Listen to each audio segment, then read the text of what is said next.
사도행전 오늘 28장 사실 사도행전을 거의 1년 동안 쭉 살펴봤는데 오늘이 아마 사도행전은 마지막 시간일 것 같습니다. 사도 바울이 이제 로마에 도착을 하면서 사도행전이 마무리되고 있습니다.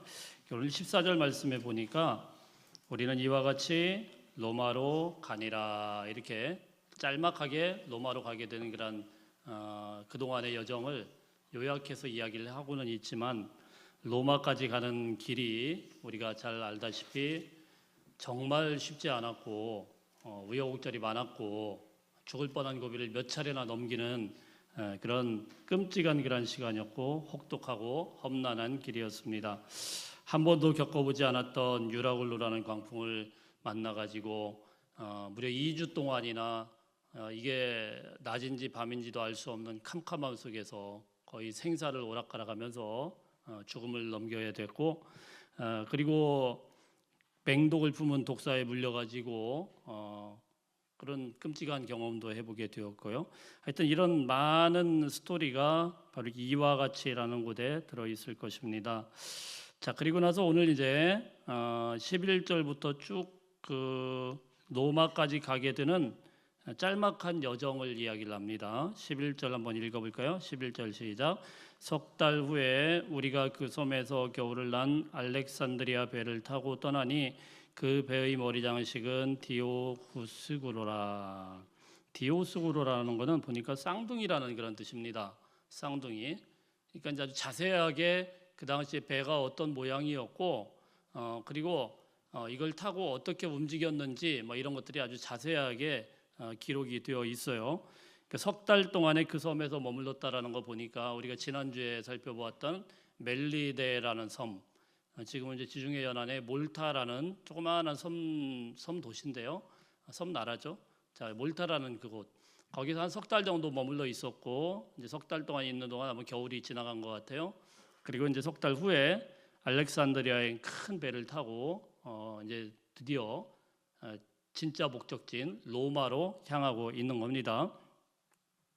자, 그리고 12절, 13절 쭉 읽어보니까 수라고사라는 곳에 사흘이 있었다가 13절에 보면 레기온이라는 곳, 그리고 조금 기다렸다가 보디올이라는 곳에 이제 도착을 했다 이렇게 설명을 하고 있습니다. 이 보디올이라는 곳은 어디냐면은 지금 세계의 3대 미항이라고 알려져 있죠. 3대 미항이 하나는 뭐 시드니고 하나는 뭐 이탈리아의 나폴리고 하나는 뭐 브라질의 리우데자네이루. 이걸 이제 3대 미항이라고 이렇게 부른다고 그래요. 근데 굉장히 아름다워요. 저는 뭐 다른 데는 못 가봤고 시드니는 잠깐 있어서 보니까 정말 예쁩니다. 아름다워요. 오페라 하우스 있는데 그쪽 근처에 보면은 밤마다 얼마나 아름다운지 몰라요. 예. 큰 뭐 풍랑도 없고 굉장히 이쁩니다, 바다가. 자, 그런데 이 나폴리도 뭐 그 못지않게 예쁜데 그 나폴리 바로 옆에 조그마한 도시가 하나 있어요. 그게 이제 포추올이라는 그런 도시인데 여기가 이제 보디올로 지금 성경에 기록이 되어 있습니다. 나폴리항의 그 아름다운 그 미항, 그 아름다운 항구에 뭐 지금만 예쁘진 않았겠죠. 그때도 예뻤겠죠. 거기에 이제 딱 도착을 해서 드디어 로마까지 한 70km 정도 되는데 거기서 이제 걸어서 이제 가고 있는 장면이죠. 물론 뭐 제가 이렇게 아름답게 표시는 했지만 뭐 이게 지금 뭐 관광 간 게 아니니까 그 아름다운 그 항구에서부터 말이 걸어간 것이지 죄수의 신분이었기 때문에 포승줄 같은 거에 묶여가지고 질질질질 끌려가지 않았겠어요. 자, 그래서 이제 두려움 가운데 로마로 향하는 한 200여 명의 이 죄수들을 한번 생각을 해보세요. 자, 그런 가운데서 하나님께서 굉장히 깜짝 이벤트 선물을 하나 보내주시는 거예요. 우리 14절 15절 한번 읽어볼까요? 14절 15절 시작. 거기서 형제들을 만나 그들의 청함을 받아 이레를 함께 머무니라. 그래서 우리는 이와 같이 로마로 가니라. 그곳 형제들이 우리 소식을 듣고 아비오 광장과 트레이스 타베르네까지 맞으러 오니 바울이 그들을 보고 하나님께 감사하고 담대한 마음을 얻으니라. 아멘. 예, 거기서 형제들을 만났대요. 이 보디올이라는 곳에서 형제들을 만나게 되었다고 이야기를 합니다. 그리고 이제 이곳에 이제 아비오 광장과 트레이스 타베르네라는 곳이 있는데 여기가 로마 시내로부터 한 70km, 뭐 트레이스 타베론에는 한 50km 정도 이 정도 떨어지는 곳이라고 그럽니다. 자, 그러니까 무슨 말씀이냐면은 그 먼 곳까지 로마시에 있었던 사람들이, 이 성도들이죠. 로마 교회의 성도들이 그 먼 곳까지 한 걸음에 달려와 가지고 사도 바울을 만나고 영접을 했다, 그런 이야기예요. 지금 어떤 사람입니까? 사도 바울은 죄수죠. 끌려가고 있죠. 아무것도 못하죠. 자, 그런데 이 성도들이 딱 만나 가지고 14절을 자세히 보면은 형제들 만나서 며칠 동안요? 2일 동안, 일주일 동안 함께 머무를 수 있게 되었다. 이 죄수들에게 이 정도는 어마어마한 특혜 아니겠습니까? 지금도 그렇겠지만 이 당시에 이 죄수는 가면은 당장 어떻게 될지 뭐 살 가능성이 거의 없죠. 자기들끼리 칼로 찔러가지고 검투하다가 죽게 될 수도 있고, 그리고 양의 탈을 입혀가지고 뭐 예전에 그 로마 검투사들 있지 않습니까? 사자의 밥이 될 수도 있고, 그런 막 두려움 가운데, 공포 가운데 가고 있는데 일주일 동안이나 머물러 있으면서 이 형제들, 보고 싶은 형제들을 만나게 되었다라는 거예요. 이때 바울이 어떤 마음이었을까요? 참 그 일주일은 꿈과 같은 그런 시간이었을 것 같아요. 예.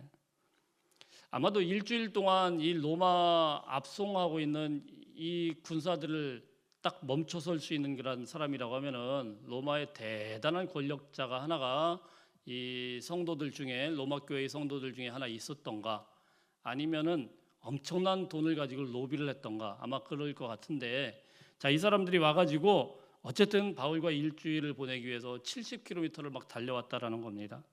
그동안에 이 사람들이 일주일 동안에 그동안에 만나고 싶었던 이 사람들이 같이 모이면서 얼마나 아름다운 그런 시간을 갖겠습니까? 근데 여러분, 로마서 말씀을 가만히 보니까 이 사람들이 누구인지는, 정확하게 이날 만난 사람들이 누구인지는 모르는데, 로마서라는 곳은 사실은 사도 바울이 로마에 도착하기 전에 편지가 먼저 도착을 합니다. 로마서 이 서신이 먼저 도착을 해요. 그래서 로마 교회 성도들이 그 사도 바울의 서신을, 편지를 다 읽었어요. 근데 거기에 어떤 내용이 나오냐면은 로마 교회 성도들 중에서 이러한 사람들의 이름이 쭉 등장을 합니다. 로마서 16장에 보면은 그 이름이 몇 명이냐면은 무려 26명이나 나오고 있습니다. 이게 바울이 사실은 로마를 지금 처음 가보는 거죠. 로마 시민을 한 번도 만나보지 못했죠. 그런데 사실은 그 앞에서 로마 시민이었던 이 사람들이 터키나 이런 데 와가지고 사도 바울 만나기도 하고, 또 건너 또 이렇게 영향받기도 해서 그 사람들이 문안을 하라는 그 내용이 무려 26명의 이름이 등장을 하고, 그 외의 형제들까지도 문안하라 이렇게 이야기를 합니다. 거기에 이제 소개된 글들을, 로마서 16장을 보면은 이런 이야기를 했습니다. 그들 중에 어떤 사람은 함께 갇힌 사람이 있었다. 바울과 함께 감옥 생활하고 투옥을 했던 사람이 있었대요. 그리고 어떤 사람은 사도 바울의 사역을 그냥 동참하는 게 아니고 자기의 목을 내놓았다. 목숨 걸고 사도 바울에게 헌신했던, 그 사역에 동참했던 사람이 있었대요. 어떤 사람은 진짜 자매요, 형제라고 이야기를 합니다. 사도 바울이 선교를 하기 위해서 자기 가족을 다 뒤로 놓고 이제 가족과 헤어지지 않았습니까? 가족들과는 만나지를 못해요.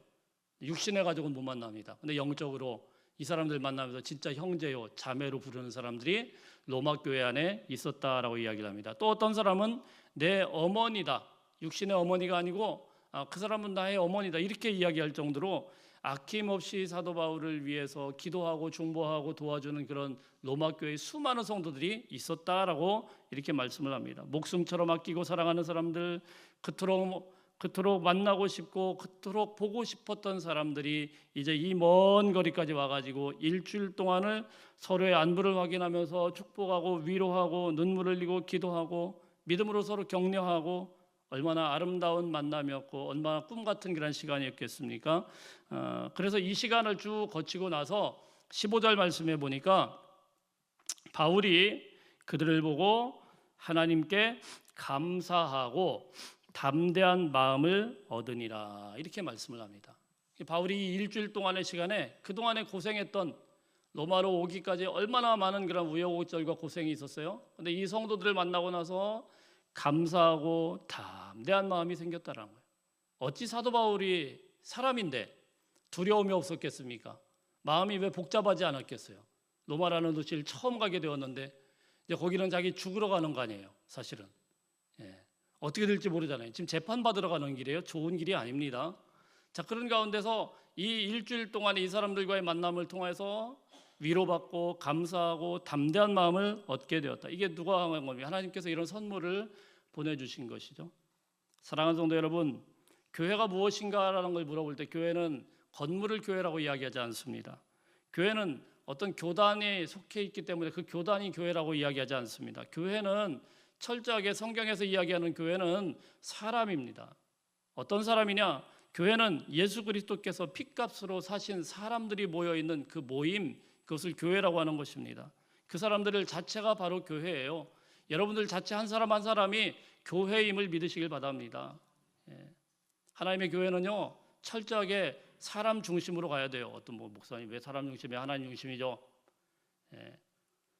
사람 중심이에요. 교회는 사람들 때문에 상처받으면 안 되고요, 사람들 때문에 화나면 안 되고요, 하나님의 사람인 걸 믿으시길 바랍니다.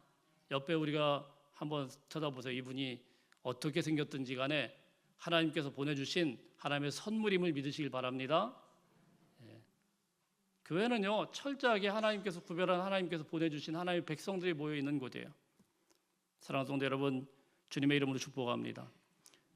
우리 교회가 목사가 성도들을 만날 때마다 우리 사도 바울이 이렇게 이 성도들 만난 것처럼 만남 자체가 위로가 되고 만남이 기쁨이 되고 의기소침해 있다가도 용기를 얻게 되고 그런 하나님을 향한 열정이 막 성도님들 볼 때마다 솟아오르고 그런 은혜로운 만남이 있기를 주의 이름으로 축복합니다.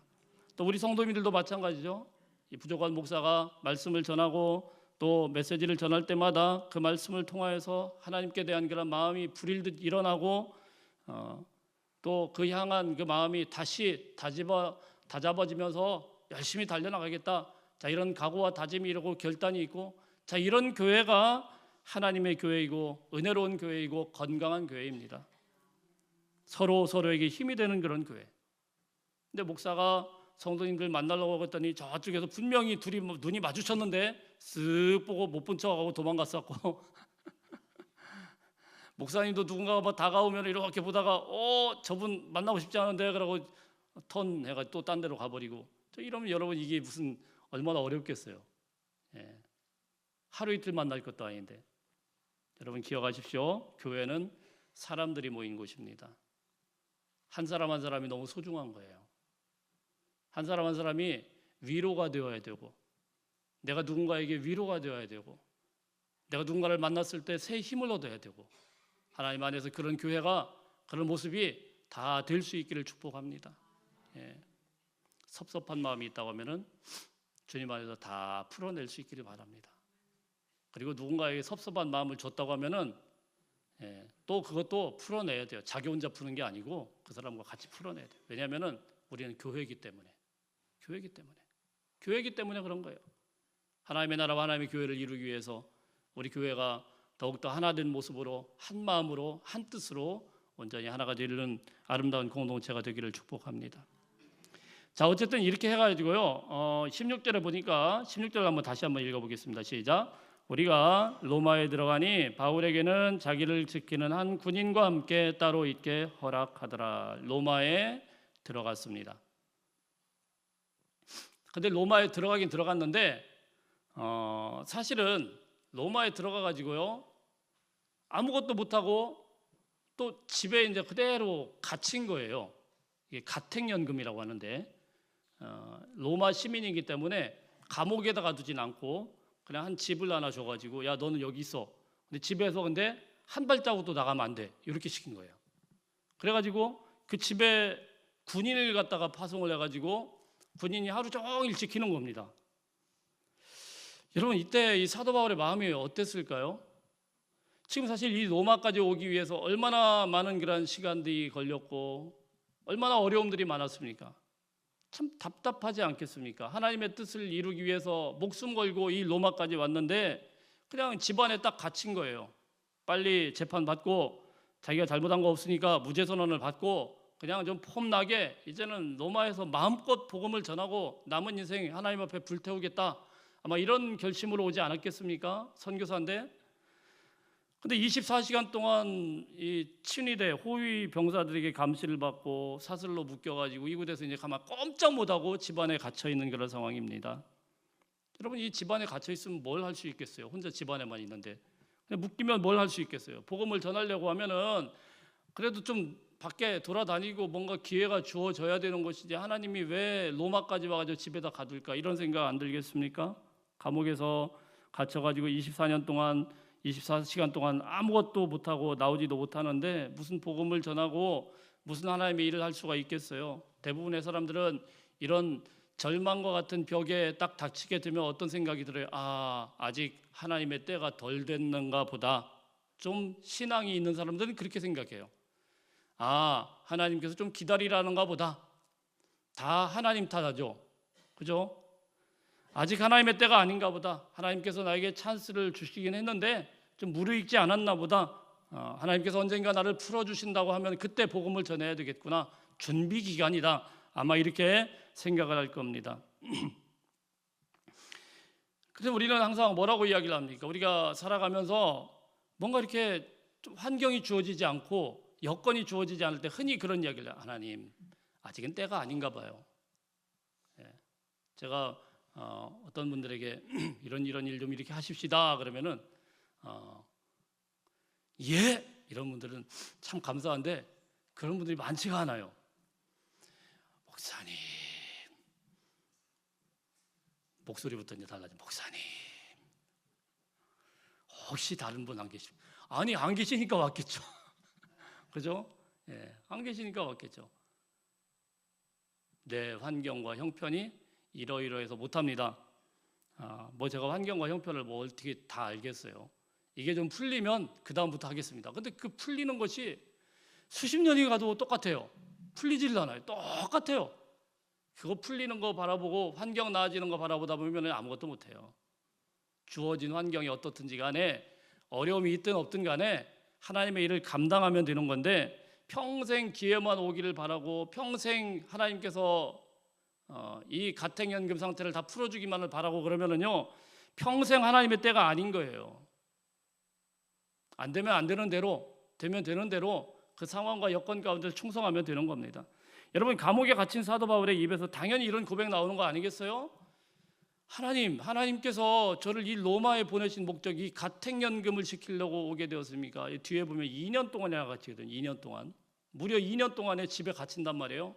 아니, 이러려고 저를 보냈습니까? 하루하루 시간이 너무 아까운데 이런 생각 안 들겠습니까? 곧 풀려나겠지 하는데도 뭐 하루 이틀 지나고 몇 달을 지나도 전혀 풀려날 기미도 안 보이고, 상황이 나아지겠지 하는데도 전혀 그런 상황이 변하지도 않고, 이럴 때 어떤 생각이 들겠습니까? 그러나 여러분, 믿음의 사람은 환경을 탓하지 않는 거예요. 환경이 어떻다고 그 불평하고 불만하는 사람들은 믿음이 좀 약한 사람들이에요. 믿음 있는 사람들은 그런 환경 같은 거 그렇게 탓하지 않아요. 죄수의 신분이 되었을 때도 사도 바울은 어땠습니까? 그 죄수의 신분임에도 불구하고 배를 타고 폭풍우를 만나는 14일 동안에도 하나님 앞에 기도하기 위해서 기도처를 찾았던 사람이 사도 바울 아닙니까? 지중해 한복판에서 14일 동안 유라굴로라는 광풍, 미친 바람과 폭풍우와 싸워 나갈 때도 하나님 앞에 하나님의 뜻을 구하면서 기도했던 사람이 사도 바울이에요.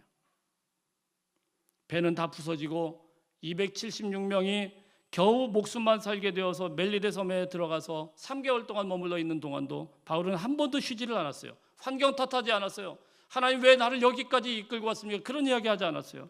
이끌면 이끄는 대로 거기에서 독사에 물렸는데도 그냥 툭 쳐내고, 그리고 사람들에게 복음을 전하고, 어떤 여건과 어떤 상황이 주어진다고 하더라도 사도 바울은 복음 전하는 걸 멈추지 않았다라는 겁니다. 이게 하나님의 사람이죠. 바울이 묶였습니다. 바울이 가택연금에 들어갔어요. 아무것도 못하는 상황이에요. 보통 사람들 같으면 무엇을 하겠습니까? 아무것도 못하죠. 주님께서 언제 나를 이렇게 이끌 것인가? 그런데 바울은요, 놀랍게도 여기서 정말 놀라운 일을 합니다. 사도 바울이 여기에서 묶여있는 상황에서 할 일을 또 찾어요. 무슨 일을 할까요? 편지를 씁니다. 그래서 이 감옥에 갇혀서 쓴 편지가 옥중서신이라고 알려져 있는데, 지금 이제 성경에서 에베소서, 빌립보서, 골로새서, 빌레몬서 이게 이제 옥중서신인데 지금까지 막 전도했던 그런 교회들, 지금까지 세워놨던 교회들의 편지를 한 장씩 쓰기 시작해요. 에베소서, 빌립보서, 골로새서, 빌레몬서, 여러분 이게 얼마나 놀라운 성경인지 아세요? 사도 바울의 서신 중에서 이 서신이 빠진다고 하면은 정말 이 보화 같은 서신이 빠진다고 하면은 야 이거 참 근데 이 감옥 안에서요 2년 동안 갇힌 동안에 이 아름다운 편지를 썼는데 교회가 어떤 것인지 교회의 영광스러움이 무엇인지를 잘 가르쳐주고 설명한 성경이 에베소서입니다. 어떤 상황 가운데서도 흔들리지 않는 어떤 기쁨을 이야기했던 기쁨의 서신이 바로 빌립보서입니다. 예수 그리스도의 우월성과 탁월성에 대해서 설명하고 그거에 대해서 가르치는 책이 바로 골로새서입니다. 인간의 힘으로는 할 수 없는 그런 용서와 용납에 대해서 쓴 책이 바로 빌레몬서입니다. 이런 놀라운 성경이 바로 바울이 묶여 있었던 이 감옥에서부터 기록이 되었다는 사실입니다. 여러분, 우리의 삶이 우리가 원하지 않는 방향으로 갈 수가 있어요. 우리가 전혀 생각하지 않은 방향으로 진행이 될 수 있어요. 묶일 수 있고 아무것도 못하는 꼼짝 못하는 그런 상태가 될 수 있고 그러나 여러분 믿음은 환경을 탓하지 않습니다. 우리 한번 따라하겠습니다. 믿음은 환경을 탓하지 않습니다. 환경이 어떻다고 탓하는 거 아니에요. 환경은 수시로 바뀝니다. 좋은 날만 기다리면 좋은 날 안 와요. 지금이 좋은 날인 줄로 믿습니다. 지금 여러분이 처한 그런 환경과 상황이 그 상황 자체가 좋은 날인 걸 믿으시길 바랍니다. 옛날에 계셨던 하나님이 지금 안 계신 게 아니고 지금도 여전히 이 환경 가운데서 하나님께 최고의 것을 드릴 수 있는 믿음의 사람들이 다 되시기를 축복합니다. 그래서 이 당시에 썼던 사도 바울의 옥중서신의 그 내용 중에는 보면은요 참 놀라운 고백이 하나 있어요. 빌립보서 4장 22절 말씀에 보면은 이런 고백이 하나 있어요. 모든 성도들이 너희에게 문안하되 특히 가이사의 집 사람들 중 몇이니라. 이게 무슨 말이냐면요. 가이사가 그때 당시 로마의 황제예요. 근데 이 사람이 어떻게 지금 감옥에서 쓰는데 왜 그 사람들한테 문안을 하라고 이렇게 이야기를 할까? 빌립보 교회에 편지를 쓰는데 어떻게 가이사의 집 사람들을 만났을까? 참 잘 이해가 안 되죠. 이 감옥에서 썼던 이 편지인데 어떻게 이 가이사의 집, 황제의 집에 있는 이 아주 중요한 이 사람들과 어떻게 만나게 되었을까? 황제의 집안에는 여러 사람들이 있죠. 그 집안을 돌보기 이 집이 워낙 크니까 여러 사람들이 있죠. 군인도 있고 뭐 거기 일하는 그런 일하는 그 종들도 있고 그리고 물론 뭐 관리인도 있고 가족도 있고 많은 사람들이 있겠죠. 이들 중에서 정확하게 누가 예수를 믿게 되었는지 얼마나 믿게 되었는지 어떻게 사도 바울의 문안 인사를 받게 되었는지 우리는 알 수가 없습니다. 어떻게 그들이 예수님을 믿게 되었는지 알 수는 없는데 학자들이 곰곰이 생각해 봤어요. 도대체 어떻게 사도 바울이 이 가이사의 집 성도들에게 복음을 전할 수가 있었을까? 우리 16절 말씀 한번 읽어봅니다. 16절 다시 한번 시작. 우리가 로마에 들어가니 바울에게는 자기를 지키는 한 군인과 함께 따로 있게 허락하더라. 따로 있게 허락하더라. 로마 시민이기 때문에 그냥 감옥에다 막 가둔 게 아니고 집을 한 채 주고 따로 있을 수 있도록 거기서 군인들이 딱 지켜준 거예요. 바울에게 해코지 못하도록. 자, 그럼 여러분 한번 생각을 해보세요. 이 경비병을 가이사 황제가 딱 명령을 내려가지고 거기 가서 딱 있으라. 그럼 이 사람은요 로마 시민인 바울을 지키고 그리고 또 가이사의 집에 가서 또 거기 가서 그 집안을 또 지키고 이렇게 왔다 갔다 할 거란 말입니다. 그렇죠? 그래서 이 사람들이 뭐 몇 교대가 됐든 뭐 4교대가 됐든 3교대가 됐든 이 사람들이 바뀌면서 돌아가면서 황제를 지키는 어떤 친위 군대나 이런 사람들이 와가지고 딱하니 사도 바울을 지키기 시작하는 거예요. 이 사람들이 계속 돌아가면서 바울과 1대1로 있는 거예요. 1대1로. 그럼 이 사도 바울이 여러분 생각을 해보세요. 그 4시간 5시간 동안 이 군사와 딱 있으면은 가만히 있을까요? 바울이? 가만 안 있겠죠. 근데 이 군인은 거기 있으면 도망갈 수 있어요, 없어요? 못 도망가죠. 그러니까 바울은 아마도 여기에서 계속 복음을 전했던 거죠.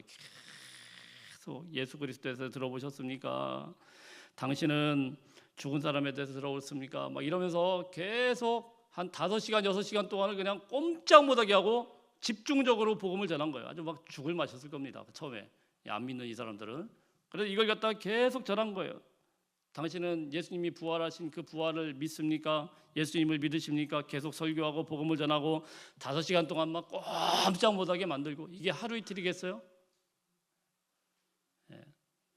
제가 고등학교 때요, 제 짝이 있었는데 홍영의라고, 이름도 특이해요. 근데 얘를 이제 전도를 하려고 어떻게 할까 생각하다가 어느 날 제가 이야기했습니다. 영의야, 너 이리 와봐라. 나한테 딱 2시간만 딱 줘라.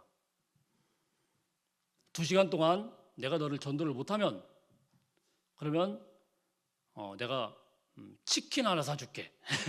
치킨. 그 당시 치킨은 큰 거였거든요. 치킨 하나 사줄게, 이렇게 이야기를 했어요. 그러니까 얘가 덥석 물더라고요. 치킨 먹고 싶어서. 그 대신에 너 2시간 동안 아무 말도 하지 마. 내가 이야기하는 거 계속 들어야 돼. 고등학교 2학년 때인가 3학년 때가 막 그랬을 거예요. 그래서 걔를 불러다 놓고는 책 성경을 딱 피고는 저기 나가가지고 야외에서 치킨 하나 딱 내걸고는 이제 전도를 시작합니다. 이야기를 한 거예요. 너 왜 태어났냐? 죽음에 대해서 생각해봤냐? 죽음이라는 게 곧 오는데 너 죽게 되면 어떻게 되는지 아느냐? 예수님이 안 믿으면 지옥 간단다. 예수님이 생명이다. 막 전도를 했습니다. 40분 만에 교회 나가면 되잖아. 화를 내면서 듣기가 싫으니까 교회 나가면 될 거 아니야. 여러분, 이렇게 좀 어리버리한 고등학생도 한 40분 만에 듣기 싫어가지고 그냥 항복을 하더라고요. 근데 여러분, 사도 바울이 한번 생겨요. 사도 바울이 그 로마 군인을 모아놓고 붙들어 놓고 한 4시간 5시간 동안 계속 복음을 전했다고 한번 생각을 해보세요. 무슨 일이 일어났겠어요?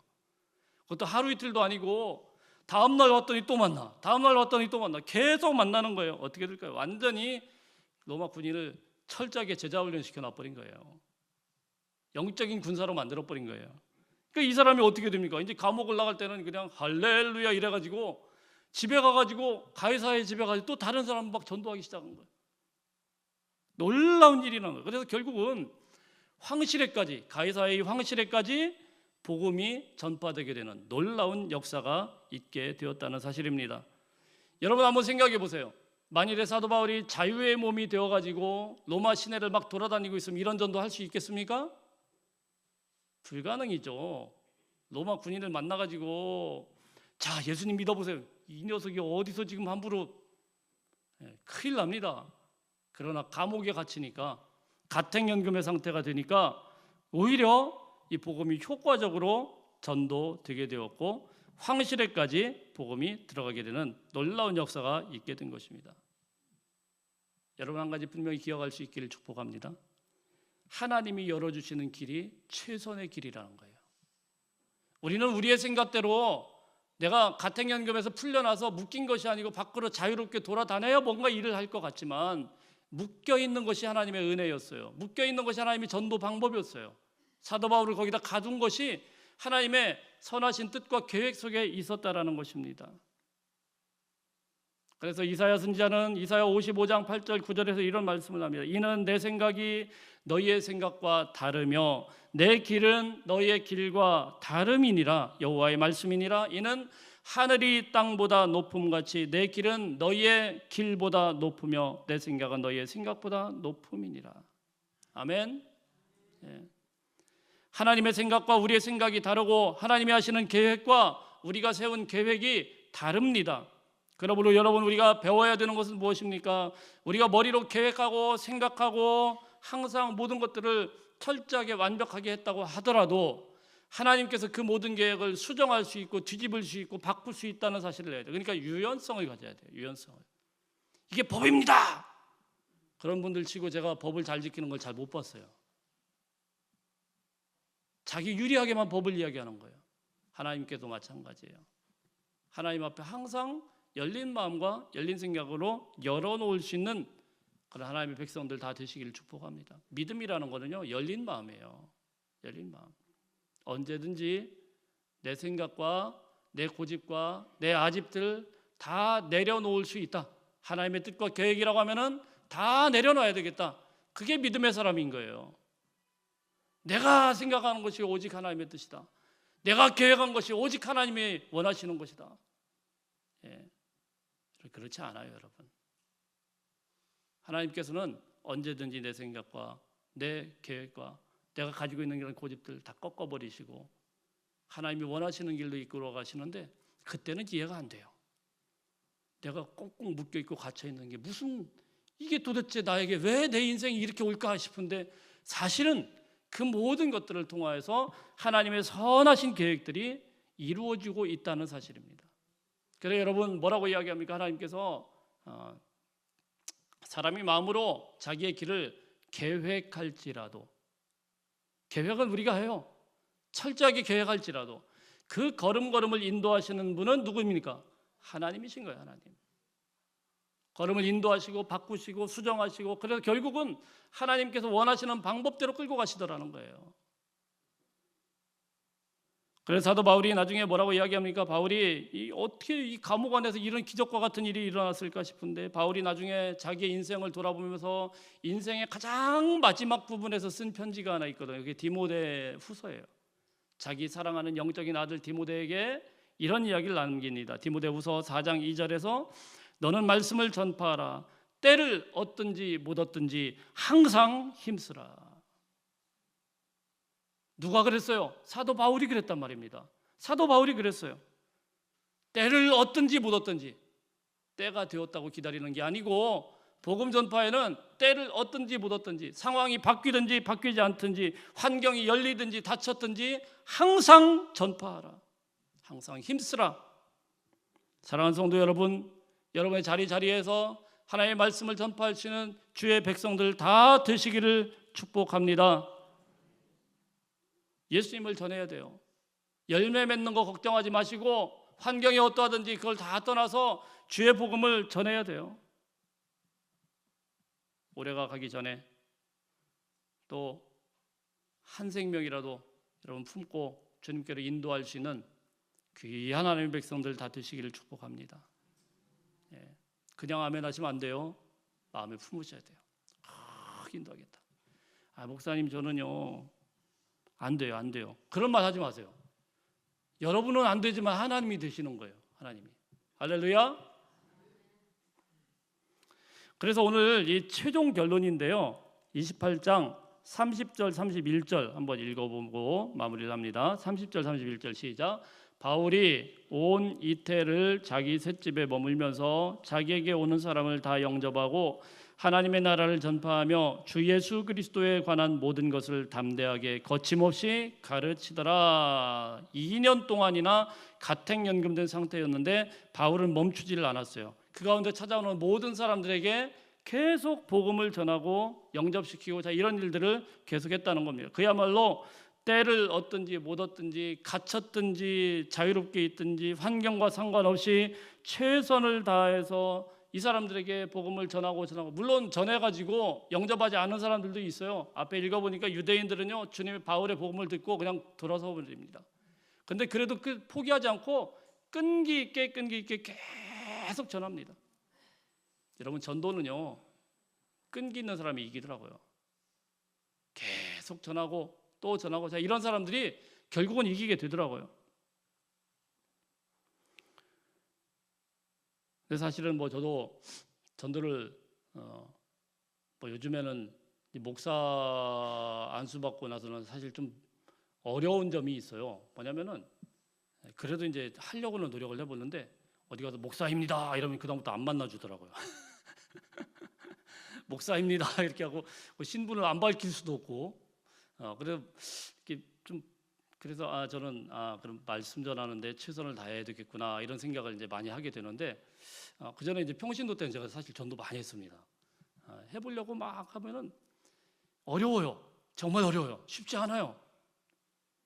근데 끈기를 가지고 하면 이기더라고요. 끝까지 가면은 결국은 이기더라고요.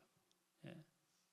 여러분 포기하지 마시고 사도 바울처럼 끝까지 주님의 명령인 걸 믿으시고 한 생명이라도 주님 앞에 인도하는 하나님의 백성들 다 되시길 축복합니다.